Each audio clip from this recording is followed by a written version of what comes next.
جب ہم کسی کو نوکری سے نکالتے ہیں، کیا نکالتے ہوئے یا نکالنے کی جو تجویز دیتے ہوئے کسی ظالم نے سوچا ان کے ساتھ کیا بیتے گی؟ اس 6 ماہ میں جو بچوں کی فیس سر پہ جمع آ گئی، گھر کا کرایہ، تو اس بیچارے نے کوئی اور رستہ نہ پا کے آن لائن ایک ایپ ہے اسے 13,000 روپیہ لون لے لیا کسی سودی کاروبار کرنے والے سے۔ یہ اللہ سے جنگ ہے، آپ یہ سوچ لیجئے۔ وہ پھر آپ کو فون کریں گے، تھانے کی دھمکیاں دیں گے، آپ کے بچوں کو اٹھانے کی دھمکیاں دیں گے، ایون آپ کی بیویوں کو اٹھانے کی دھمکیاں دیں گے۔ یہ ظلم کرنے والے کہیں باہر ملک سے نہیں آتے۔ آلموسٹ نیم بے ہوشی کی کومے کی حالت میں انہوں نے انتقال کیا۔ کل میں نے ان کی تصویریں دیکھی۔ یہ جو ہم غم کو سنبھال نہیں پاتے، اچانک آنے والے دکھ کو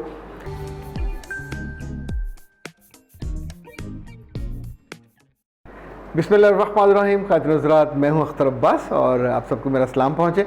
میرا چونکہ صبح کا جو آغاز ہے ناشتے سے پہلے وہ اخبار کے ساتھ ہوتا ہے، اور اخبار میں آپ کو اندازہ ہے رنگ برنگی خبریں ہوتی ہیں، کالم ہوتے ہیں۔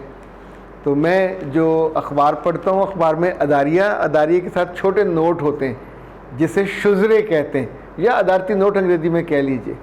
اسی طور پہ خبروں کے ساتھ خبریں بڑی 9 کالمی، 7 کالمی، 6 کالمی، جو مین لیڈ ہے، سپر لیڈ ہے، کچھ چھوٹی۔ آج ایک چھوٹی خبر نے میرے دل کو لٹرلی مٹھی میں بند کر کے جیسے نچوڑ نہ ڈالا ہو۔ یعنی اس وقت میں دکھ سے نچڑا ہوا ہوں۔ راولپنڈی کے ایک 40-42 سال کے صاحب ہیں، مسعود ان کا نام ہے۔ 6 ماہ پہلے ان کی جاب چلی گئی، اور ظاہر ہے جب 2 بچے ہیں ان کے، جاب گئی تو بچوں کے اسکول کی فیسیں وہ ختم ہو گئیں، کرائے پہ ان کا گھر تھا، وہ ایٹ شیک لگ گیا۔ ابھی میں اگلی بات آپ کو بعد میں بتاتا ہوں۔ جب ہم کسی کو نوکری سے نکالتے ہیں، کیا نکالتے ہوئے یا نکالنے کی جو تجویز دیتے ہوئے کسی ظالم نے سوچا ان کے ساتھ کیا بیتے گی؟ یعنی بہت جو اچھے عقل مند یا تھوڑا انسانوں کا درد رکھنے والے لوگ ہیں، وہ بھی کو 2 ماہ دے دیتے ہیں کہ 2 ماہ کے بعد ہم آپ کا جو وقت ہے وہ نہیں لے سکیں گے، تو آپ اپنی جاب کا انتظام کر لیجئے۔ لیکن اس کے ساتھ ایسا نہیں ہوا۔ تو اس 6 ماہ میں جو بچوں کی فیس سر پہ جمع آ گئی، گھر کا کرایہ، تو اس بیچارے نے کوئی اور رستہ نہ پا کے آن لائن ایک ایپ ہے اسے 13,000 روپیہ لون لے لیا، کیونکہ روز ہر جگہ وہ ایپ کی آ رہی ہے، بر وقت لیں، ابھی لیں، ابھی لیں۔ اس نے لے لیا، اور چند ہفتوں کے بعد وہ 13,000 کا لون 1 لاکھ میں بدل گیا۔ یعنی یہ جو سود خور بنیے تھے یا سود خور پٹھان، اللہ معاف کرے، یہ دنیا پہ بدترین انسانوں کی نسل ہے جس کے ساتھ جتنا کو برا سلوک کیا جا سکے کرنا چاہیے۔ اس نے ایک اور بے وقوفی کی، جب 1 لاکھ ہو گیا تو اس نے ایک اور ایپ سے تھوڑے سے پیسے لیے اس کا لون اتارنے کے لیے، نہ وہ اتر سکا، اور اگلے 1-2 ماہ میں یہ لون 7 لاکھ پہ چلا گیا، اور کل رات اس نے خودکشی کر لی پنکھے سے لٹک کے۔ اس خاتون کو پہلے تو ایک سہارا تھا اپنے میاں کا، 2 بچے، اب ان کے لیے زندگی کیسی ہوگی، دکھ سے بھری ہوئی۔ اور خود ایک غلطی، بعض عورتیں، بعض سمجھدار بیویاں ہمیشہ اپنے میاں کو سودی کاروبار سے روکتی ہیں۔ کبھی زندگی میں آپ کا گلا تک پھنس جائے کسی سودی کاروبار کرنے والے سے، یہ اللہ سے جنگ ہے، آپ یہ سوچ لیجئے۔ وہ پھر آپ کو فون کریں گے، تھانے کی دھمکیاں دیں گے، آپ کے بچوں کو اٹھانے کی دھمکیاں دیں گے، ایون آپ کی بیویوں کو اٹھانے کی دھمکیاں دیں گے۔ یہ ظلم کرنے والے کہیں باہر ملک سے نہیں آتے، کسی غیر مذہب کے نہیں ہوتے، پر یہ وہ ہیں جو اعلانیہ شیطان کی پیروی کرتے ہیں، جن کا خدا شیطان ہے، جن کا خدا پیسہ ہے، اور یہ باقی لوگوں کو ان کی زندگی کو لٹرلی عذاب میں ڈال کے، یعنی یہاں بھی عذاب میں گزرا اور وہاں بھی جس وہ کرب سے، جس تکلیف سے دوچار ہوگا، یہ کوئی اچھا تو نہیں ہوگا۔ توبہ استغفر اللہ، اللہ اس طرح کا انجام یا اس طرح کی کیفیت کسی کو نہ دکھائے۔ پچھلے دنوں روزنامہ جنگ دھر میں جنگ پڑھ رہا تھا، تو جنگ کے ایچ آر کے بہت کیا کہنا چاہیے ایکٹیو، یعنی جس نے کوئی 30-40 سال کام کیا تھا اور وہ ان کی ساری ٹکٹوں کا کام دیکھتے تھے، جو انتظامی تھا وہ دیکھتے تھے، جن کی جائیدادیں تھیں وہ دیکھتے تھے. ایک روز جب وہ پہنچے اپنے دفتر تو ان کو جواب دے دیا گیا کہ آپ آج کے بعد آپ کی جاب نہیں ہے. امریکہ میں ہمارے ایک بہت مہربان ہیں جو جنگی کے رپورٹر تھے اور وقائع نگار تھے، انہوں نے اس کا قصہ لکھا ہے. لٹرلی جیسے کہتے ہیں انسان خون کے آنسو ہوتا ہے. وہ گھر پہنچے اور گھر پہنچ کے وہ بے ہوش ہو کے گر گئے. پھر ان کو لمبے عرصے تک ہوش نہیں آیا، اور اس بیچ میں وہاں کے جو پریس کلب تھے اس نے کوشش کی، جن کا میں نے بھی ذکر کیا جس وقت امریکہ میں ہیں، انہوں نے ادارے سے بات کی. انہوں نے کہا وہ ہمارے ریگولر ملازم، 40 سال بندہ کام کرتا ہے، ریگولر ملازم نہیں تھے، ہم نے فارغ کر دیا.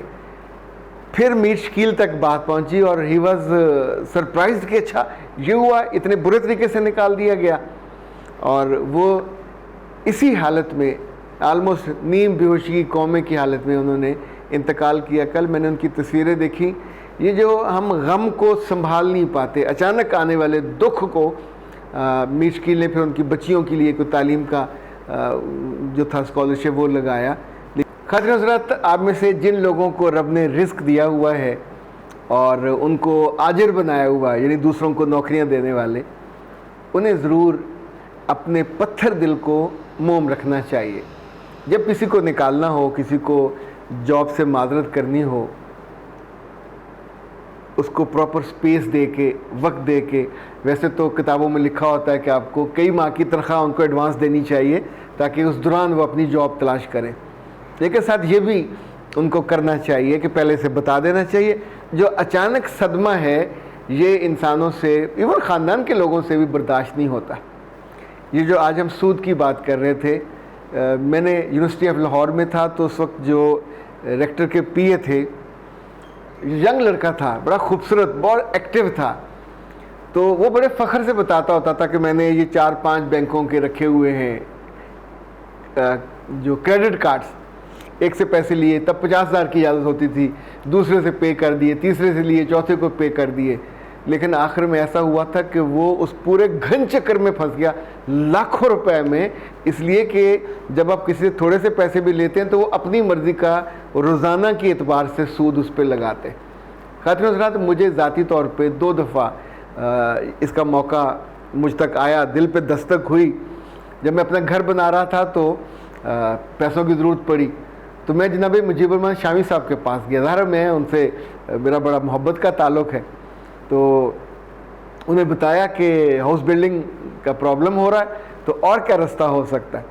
تو انہوں نے ایک بینک کے زونل مینیجر کو فون کیا، وہ بینک کا نمائندہ میرے گھر پہنچ گیا اور انہوں نے کاغذات دیے اور کہا کہ ٹھیک ہے اتنے لاکھ ہم آپ کو، 40-50 لاکھ چاہیے تھا تو وہ آپ کو لون. تو دا مومنٹ وہ گھر سے باہر گئے تو میری وائف نے آ کے کہا کہ گھر بنتا ہے تو بنے، نہیں بنتا تو نہ بنے، سود نہیں لینا، جو مرضی ہو جائے. یہ میں کھڑی ہوں آپ کے دل کے دروازے پہ بھی اور گھر کے دروازے پہ بھی، گھر میں سودی رقم نہیں آئے گی.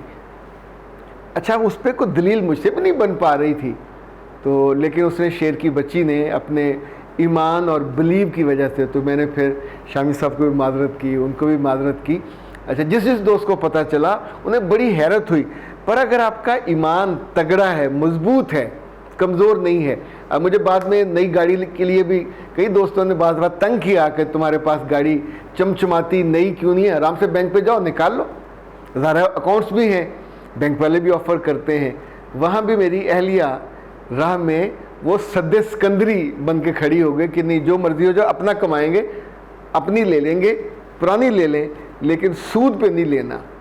اگر آپ کا ایمان تھوڑا سا بھی زندہ ہوتا ہے تو آپ اس رستے پہ جس میں کھائی ہے، جس میں دلدل ہے، جس میں نافرمانی ہے، اس سے جانے سے بچ جاتے، بڑے نقصان سے بچ جاتے. اللہ ہم سب پہ رحم کرے. اختر عباس کو دیجیے اجازت. السلام علیکم.